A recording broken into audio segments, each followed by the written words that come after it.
Est-ce que votre épargne est vraiment en danger en cas de crise? Levons le voile sur certaines des plus grandes peurs et mythes que j'entends souvent, surtout quand les nouvelles s'intensifient ou que des rumeurs circulent sur les réseaux sociaux. Premièrement, le gouvernement français peut-il simplement s'emparer de votre épargne si les choses tournent mal? La réponse est simple. Non. La Constitution et le Code civil sont très clairs. Votre propriété privée, y compris l'argent sur vos comptes et votre livret A, est protégée par la loi. Le gouvernement ne peut pas simplement prendre une part de votre épargne, même si l'économie prend un mauvais tournant ou que les finances publiques se resserrent. Pour que cela arrive, il faudrait une loi exceptionnelle, une raison solide de nécessité publique, et vous devrez être indemnisé. Cela n'est pas arrivé depuis la Seconde Guerre mondiale.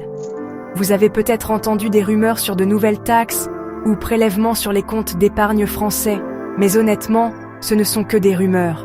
Une telle mesure serait inconstitutionnelle et politiquement, ce serait explosif. Maintenant, qu'en est-il si votre banque fait faillite? Ça, c'est une autre histoire.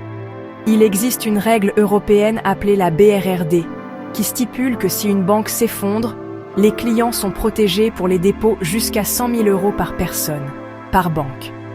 Tout argent au-delà de ce montant pourrait, en théorie, être utilisé pour aider à renflouer la banque.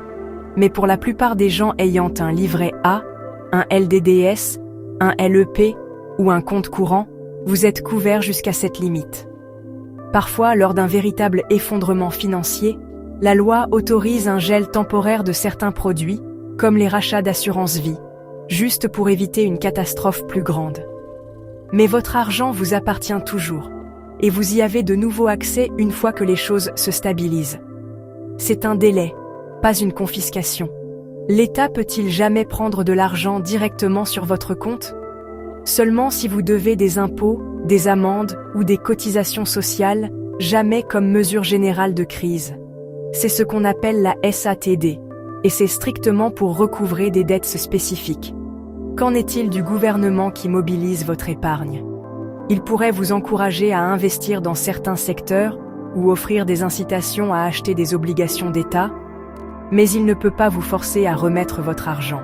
C'est la loi, et malgré tous les débats politiques, cela ne change pas. Les gens évoquent parfois Chypre en 2013, où les dépôts bancaires ont été coupés pour renflouer le système. Mais c'était une exception, pas la règle. Et les lois européennes sont maintenant conçues pour protéger les déposants comme vous. Donc, en résumé, même en cas de crise majeure, votre épargne n'est pas simplement à prendre en France. À moins que votre banque ne fasse faillite et que vous ayez plus de 100 000 € au même endroit, votre argent est protégé. Et il n'y a pas de loi qui permette à l'État de simplement piller les comptes de tout le monde pour payer des dettes ou financer des urgences. Restez informés, ne paniquez pas, et rappelez-vous, votre épargne est plus sûre que vous ne le pensez.